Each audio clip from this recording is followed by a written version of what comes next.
In this tutorial, we define planes and explore the properties of planes using the Desmos geometry tools. Here are three non-collinear points. What this means is there is no single line that includes all 3 points. There are lines that include any 2 of the points. But there is a geometric object that includes all 3 points. This is known as a plane. This is plane P. All 3 points are on plane P. A plane is a flat two-dimensional surface. A plane extends to infinity in all directions. Points and lines on the same plane are coplanar. Recall that points have no dimension, while lines are one-dimensional.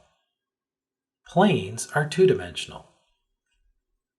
In a later video on intersecting lines and planes, you'll see an additional role for these dimensions. The Desmos geometry tools allow you to explore planes.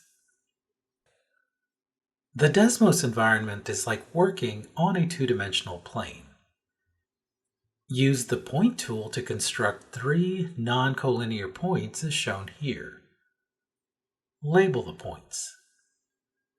The 3 points are coplanar as the Desmos workspace simulates a two-dimensional plane. Now use the line and ray tools to construct this arrangement. Because the points are coplanar, we can conclude that the lines and rays are coplanar too. Moving the points, lines, or the ray doesn't change the fact that they are all coplanar. As you work in the Desmos environment, remember that you are working on a digital plane.